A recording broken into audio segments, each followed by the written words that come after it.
If you look at Iron Man's first suit, the Mark I, and compare it to the hero's nanotech suit from Avengers Endgame, a lot has changed. But it's not just the technology in the world of the MCU. Animation tech has evolved in our world, the real world, to make this suit possible on the big screen, something that Marvel couldn't have dreamed of creating just 11 years earlier. To get from here to here required a decade of innovation, 10 Marvel movies, and a lot of work on movies with no superhero in sight. Let's start where Tony Stark's story began, in that cave in 2008's Iron Man. In this scene, Tony Stark is a man in a giant metal suit trying to escape a cave. So what better way to make it seem real than by using a real man in a real metal suit? Iron Man director Jon Favreau is known for pushing the envelope with his projects like The Lion King and The Mandalorian. But back then, he wasn't confident that CGI could convincingly create a full Iron Man suit. So they went practical. For that first bulky cave suit, he enlisted the help of the legendary Stan Winston studio, now called Legacy Effects, to make this 90-pound version of the Mark I with epoxy armor shells, flexible urethane, leather, and aluminum. And for the project, Winston's team perfected a metallic chrome paint that would be used for other projects years down the road. But the film had to rely on CGI for this section of the scene, because the practical suit was just too large for either Robert Downey Jr. or his stunt double to move around in. That left the challenge of creating the first digital Iron Man suit audiences would see up to the embassy in Vancouver. Their accomplishment wouldn't have been possible without the practical work from Stan Winston's studio. They modeled the digital suit closely after the real suit, even going so far as getting pieces of that real suit flown to Canada for reference. The digital version was so detailed that it even captures these text markings and textures.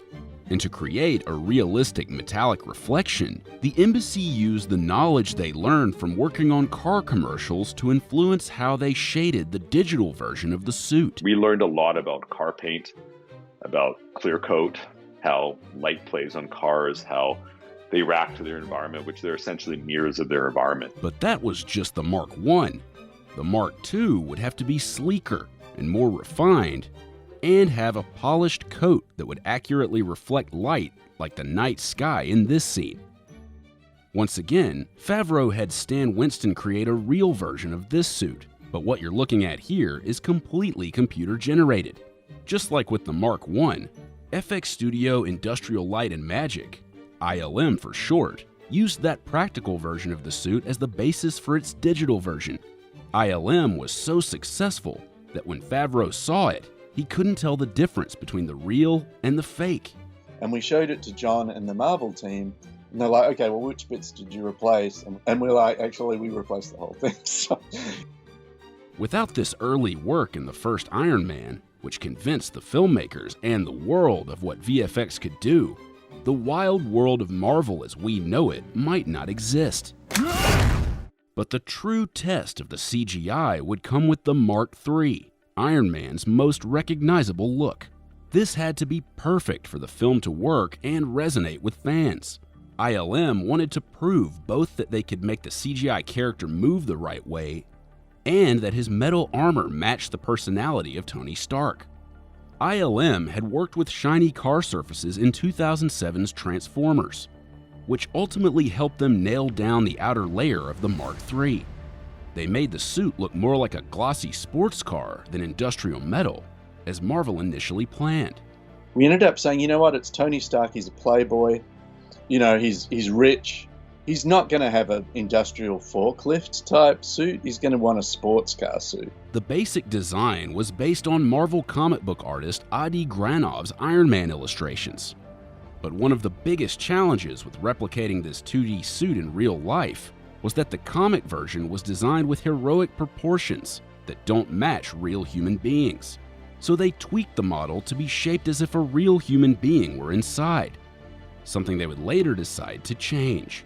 But when it came to Iron Man, we tried to be very like, oh no, a real guy could fit in the suit, and the real mechanism between the suit and the guy is there. Now, the guy would have to be extremely thin to really fit into it.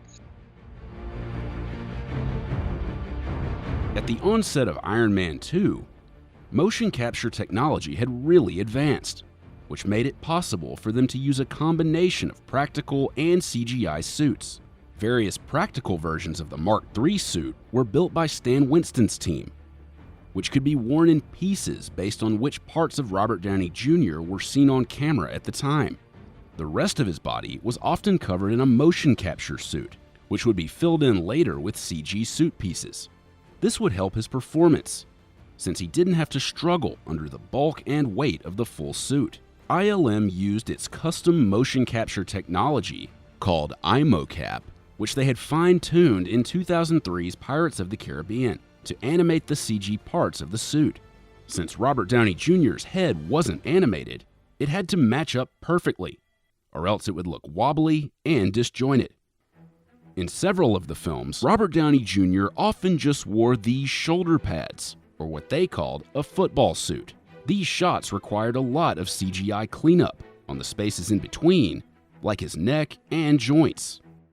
VFX artists really advanced the motion tracking in Iron Man 2, and you can see a good example of that here in this Japanese garden scene.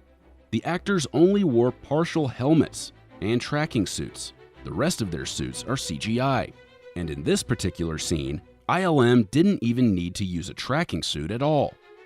They built the CGI suit right around Robert Downey Jr., who was only wearing a tuxedo. This took a lot of time and effort to get right, but it ultimately set the bar for future films in terms of what they could animate without mocap suits.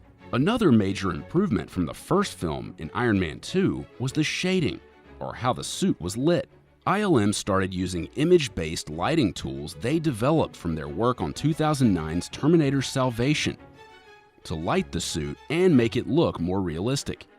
This process involved taking high-res pictures of the environment and using those as a guide to more accurately and easily light the suit.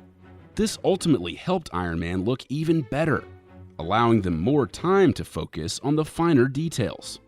It meant that we were able to speed up our process and spend a lot more time making things creatively look good instead of, just like, oh, is it even looking real or not? Not only did the animation evolve as the VFX technology advanced, but each new film also posed new challenges for animators based on the story. For instance, when it came to 2012's The Avengers, it was the script that pushed how the character would be designed and animated. Instead of hand thrusters, Iron Man would get a rocket pack attached to the back of his suit, which allowed the design team leeway to develop new poses for the character while freeing up the hero's hands. Or take a look at this sequence, known internally as the car wash scene. Because of this brand new way Marvel writers envisioned how Tony's suit would attach to him, animators for the first time had to figure out how the inside of Iron Man's suit would function, which none of the VFX studios Marvel worked with had to think much about before. We had to build a lot of new interior pieces, kind of figure out what the interior tech of the suit would look like as it joined together. This was particularly challenging, since he's walking the entire time while desuiting, a first in the series. ILM had to create models for each piece of the suit and track them individually with his movement. And take a look at this battle scene with Thor in the mountaintop. Notice all of the blue light? The minor detail caused a major headache with animators at Weta Digital when it came to coloring Iron Man's suit. Marvel maintains a strict color Bible, which keeps track of the exact hues that are supposed to be used across the various films. The brushed gold surface here was based on Weta Digital's work on the One Ring in Lord of the Rings, and they were able to recreate this color fairly easily. But the red, on the other hand, it's actually a red clear coat, which means that the red pigment itself actually has density. On top of that, there's actually little metal shavings suspended in that dense paint, which can cause problems when you mix in light from the environment. In this case, the red and blue made purple. One of the first things we ran into back then was that you take a suit like that and put a blue light on it, and it starts to give you weird colors. It starts to want to go really burgundy, sort of a mulberry color very fast. Balancing the color would end up being much easier and faster in the later films, as Weta developed new advanced rendering technology that worked with various wavelengths of light.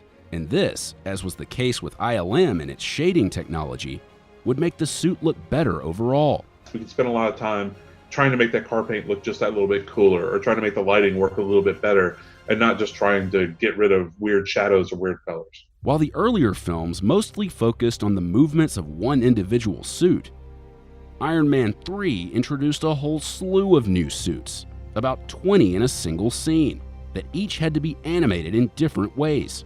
Typically, to animate Iron Man, they would use what's called a puppet, and there's a limited number of ways this puppet can move.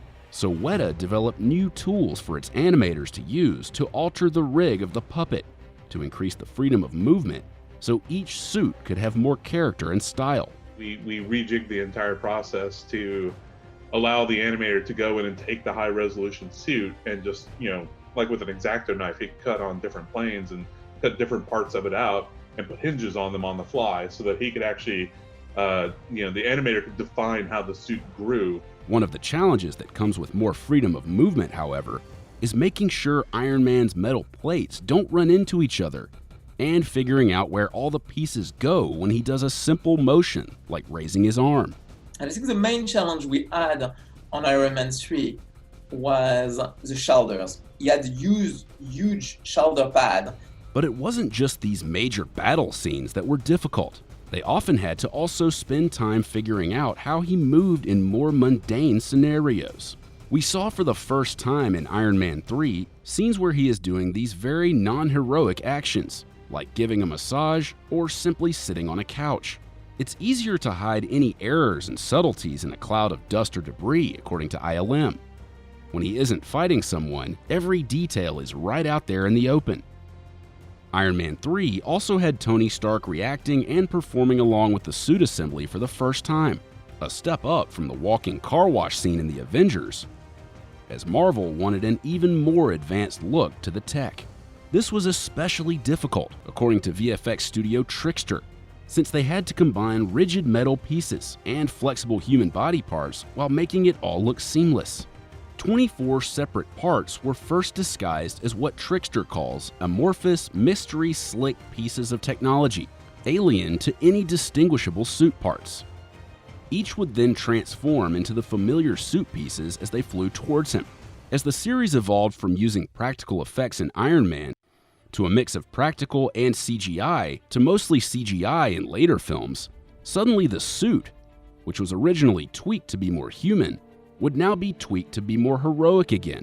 We first saw subtle changes in the Avengers with his legs. Little facts that a lot of people probably don't know. Iron Man's legs are longer than a human's legs. His ankle would also have to be a mere 1.5 inches across inside the suit. Iron Man was also slimmed down a bit in Avengers Age of Ultron to give him more of a comic superhero silhouette. Slightly tighter waist, that sort of thing, a little beefier around the shoulders.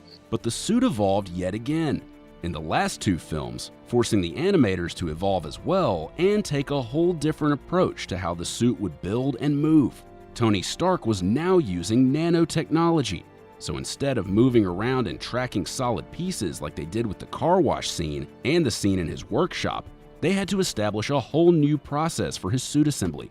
Nanotech involves multiple layers of simulations. A liquid metal simulation would morph to the target shape because they wanted the transformation to feel organic, but they had to make sure it still felt rigid and that it did not stretch like Spider-Man's suit would.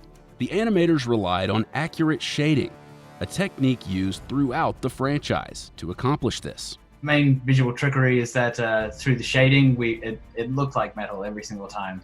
Robert Downey Jr. reportedly came up with the idea of having Tony Stark's sweatsuit tighten before the armor shell appears, similar to Spider-Man's suit, which you can see here, because it would be difficult for the material to form a shell around loose clothing. If you look closely, octagonal shapes attach together to form the outer layer, while an inner layer of tech and circuitry builds beneath it. Framestore actually created this multi-layer effect using animation tools from its work on 2015's Poltergeist. For Endgame, this nanotech suit evolved slightly to be a bit more rigid, with pieces locking into place, more like the suit we saw in Captain America: Civil War. We took the lessons that we learned from Infinity War and applied it to Endgame. So it was the same technology, really, but we just had a better handle of it, really. While Iron Man's death was the last time we would see the nanotech suit, this wouldn't be the last time we saw Iron Man, as Marvel's innovation continued for his one final cameo in Spider-Man: Far From Home. This suit was also created by Framestore, and it was actually based on the suit in Captain America: Civil War, because it was more solid looking than the nanotech suit in Avengers: Endgame. To make this suit, they took the same Civil War model and literally broke it down, destroyed it, and created the insides, which consisted of various wires and circuit boards, using an early scene in Age of Ultron as inspiration. There is more detail in the top half of the suit, because more of that is shown up close on camera. And to achieve the undead look, first they added the signature metallic sheen of Iron Man, and then they added the layers of dirt and rust. To be fair, the suit is almost not recognizable by the end of the process. So after 11 years of development to perfect Iron Man's CGI suit, it ultimately was destroyed. By using advancements in 3D modeling and motion tracking, experimenting with new lighting techniques, and using realistic-looking practical models as a base, they were able to create something that continually felt fresh, futuristic, and real as it evolved in the story. It wasn't like anybody had thought that a person could wear a suit of powered armor and it would look anything other than like a guy in old knight armor waddling around on a set. He's so crafted on so many levels. There's so much thought that goes into every little panel that moves that you're intrigued and you're compelled to keep watching him and find out what's going to happen